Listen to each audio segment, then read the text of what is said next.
gawa sa last 10 days nitong buwan ng Ramadan. Okay, para hindi tayo makakuha ng maraming oras, may tanong dito. Ilang Ramadan ang ginagawa natin at tayo ay nag-aabang ng Laylatul Qadr, and then minsan, feel natin na wala namang pagbabago. Ganun pa rin. So, ang tanong dito, may mga bagay ba na magiging hadlang para abutin ng tao ang Laylatul Qadr? May mga bagay ba na magiging hadlang para maabot mo ang Laylatul Qadr? Ang sagot, oo, meron. At ito ang kanina, nagpa-iftar ang ating bagong Chief Minister, si Said Arturo Magakwa. So ito ang nabanggit ko na gusto natin abutin ang Laylatul Qadr. Pero minsan, may mga bagay na hindi natin maabot ang tinatawag na Laylatul Qadr. Dahil may mga dahilan ito. Unang-una, hindi mo maabot ang Laylatul Qadr sapagkat ikaw na binata is hindi mabuti ang pagkikitungo mo sa iyong dalawang magulang. So, walang pag-asa ang Laylatul Qadr kapag ikaw, lalo na tayo, mga youth pa lamang, no? Mga kabataan, hindi maganda ang pagkikitungo mo sa iyong mga magulang. So, sabihin ng Laylatul Qadr, no way. Hindi mo maabot ang Laylatul Qadr. Sapagkat itong pagiging mabuti sa magulang is kabilang sa malaking kasalanan nang tanungin ang Propeta Muhammad sallallahu alaihi wasallam kung ano ba ang pinaka-major sins. Sinabi ng sugo, al-ishraku billah, pagtatambal sa Allah. And then kasunod, uqukul walidayn. Kumbaga, di ka masa na kung kapagato sa dualukas. So, ano ba? Di ka manginamit ang Laylatul Qadr. Bakit? Kasi nga, hindi ka mabuti sa iyong dalawang magulang. So, yan. Kabilang sa mga hadlang sa pagiging hindi natin abutin ang Laylatul Qadr. Pangalawa, and then pasensya na, para sa mga babae na may asawa. Hindi maganda ang kanilang pagkikitungo sa kanilang asawa. Doon sa mga babae may asawa na, so hindi maganda ang kanilang trato sa kanilang asawa. Inaandar ba? Kumbaga, siya ang nasusunod palagi. So dahil doon, walang pag-asa ng Laylatul Qadr. Sapagkat mismo ang Propeta Muhammad sallallahu alaihi wasallam, and of course, ganoon din sa lalaki. Pero karamihan sa babae kasi nangyari. Sinabi ng kataas-taasan, wa'ashiruhunna bil ma'ruf. Kung ikaw na lalaki na pag-utusan na dapat maging mabuti sa pakikitungo sa inyong mga asawa. Ngayon kapag hinamak mo, walang pag-asa ng Laylatul Qadr. So dapat doon sa mga lalaki, payo maging mabuti sa inyong mga asawa. And then vice versa, ganun din sa mga babae, gandahan ninyo ang inyong pakikitungo sa inyong mga asawa, sa mga lalaki. Dahil mismo si Propeta Muhammad sallallahu alaihi wasallam sinabi niya, uritun na, ipinakita sa akin ang impyerno. Faida aktsaru ahlihan nisa. Ang karamihan sa nakita kong nakapasok dito ay mga kababaihan. Oh. And then, nagtanong ang mga sahaba. Anong dahilan? Sabi ng sugo, yakfurna. Kufur dito, hindi ibig sabihin na lumabas sa Islam. Pero, hindi maganda ang kanilang pagkitungo sa kanilang mga asawa. Sabi ng sugo, sabi ng mga sahaba, yakfurna billah, sila ba'y lumalabas sa batas ng Islam? Nagiging kafir na? Sabi niya, hindi. Yakfurna al-ashir, hindi maganda ang pagkitungo sa kanilang mga asawa. Wa yakfurna al-ihsan, gumagawa na ng kabutihan si lalaki, inubos na niya ang kanyang kabutihan, pero sabihin, wala kang kabutihan. Umulong ka na niya ko sa kamapya. Dalawang babae sa kanugaluman. So, paano mo maabuti ng Laylatul Qadr? Which is ganun ang ugali mo. So, وَيَكْفُرْنَ الْأَشِيرُ وَيَكْفُرْنَ الْإِحْسَانِ لَوْ أَحْسَنْتَ إِلَىٰ إِحْدَاهُنَّ الدَّهْرَ ثُمَّ رَأَتْ مِنْكَ شَيْئًا قَالَتْ مَا رَأَيْتُ مِنْكَ خَيْرٌ قَطْ. Ubusin mo na ang buong taon sa pagiging mabuti mo, isang lalaki. Tapos nakakita lamang ng 1% na pangit na gawain, hindi man lamang nabili ang kanyang gustong ipabili, sabihin sa iyo na sa karni mamarakatagan, di ka magkatunti sa itutumasan ka. Pagdalong mo rin niya pamasanin niya, iyan ka pinamasan niya. So yun, kufranul ashir.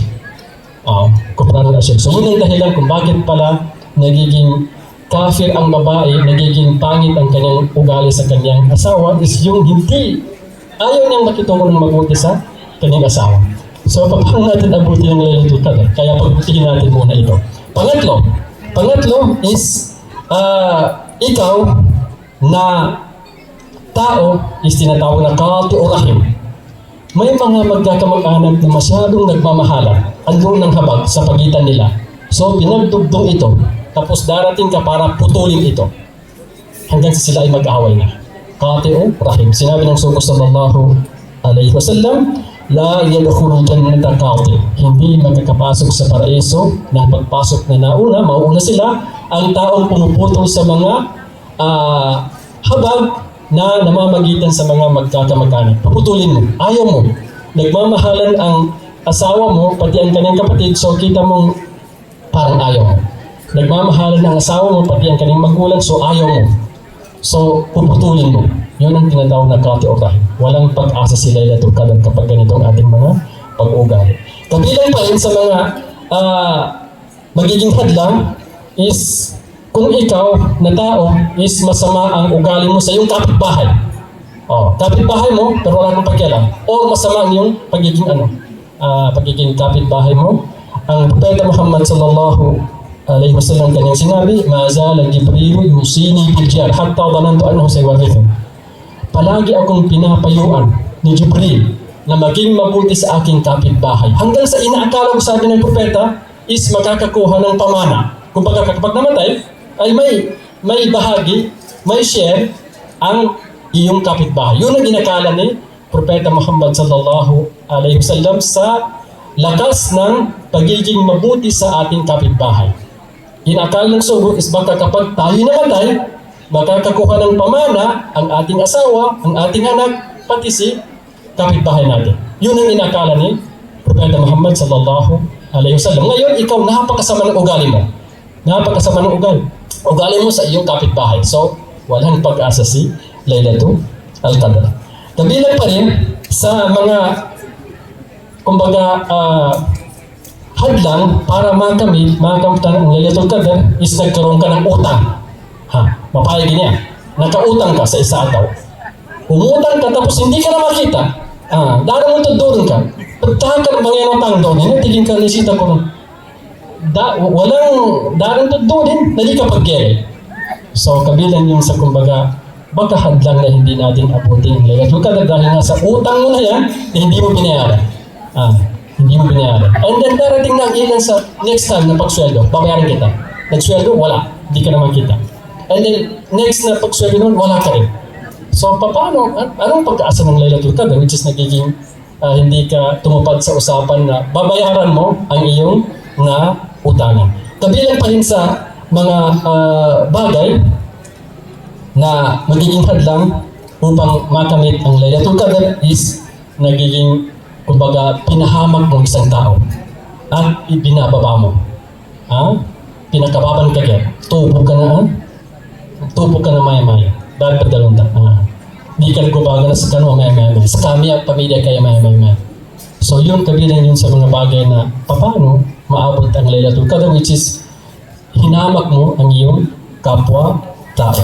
Sinabi ng Sugo sallallahu alaihi wasallam, la yadkhulul jannata man kana fi qalbihi mithqalu dharratin min kibar. Hindi makakapasok sa paraiso sa pagpasok na mauna kung sino man ang meron sa kanyang puso na tigabasa ng manatapong tapo. Kumbaga napakaliit na bagay na pagmamalaki, panghamak sa kanyang kapwa. Kabilang pa rin, at ito'y kumbaga may pagka-importante, kabilang pa rin sa hadlang para makamtan ang Laylatul Qadr is sapagkat yung mga scholar is ini-small mo. Dakatagan na namin kataw. Dasabotin. Inunta ng turbay bangagiyan. Na opisina na maya-maya, dasabotin. So sa fahda ulama, pinakanotan ka sa mga kataw. Wa sa fahda al-muslihin, pinakanotan ka sa mga leader. Dahil na leader, kinasasabot sa Islami. Dahil nagkataw. Leader ka sa guna, maya-maya. Nang tuba, dahil ka manginam sa Laylatul Qadr. Sa inipamapan ka. So, gilalan, a leader, no, then, ang mga Muslim. Kaya kapitang siya sa kita, no? Ngayon, apyan daw. Amin ka inipamapan ka sa kunutan. Nando, pinag-small ka sa mga migkataw, sa mga ulama. Dahil sabot din. Matik migkataw, na makasabot. Tama mo sa pangulong nilay na sabutan. Di makilay. So, ito ba, na nadapag-asa ng Laylatul Qadr sa kagina, pinakanuot ang gagayad sa mga migay kataw. Pinakanuot ang gagayad sa mga tao ang pamikal sa kanong pintelwang kabagisla, kabibya sa kanong dalpatan. Tigo Rasulullah sallallahu alaihi wasallam, ala ukhbirukum bisyurarikum.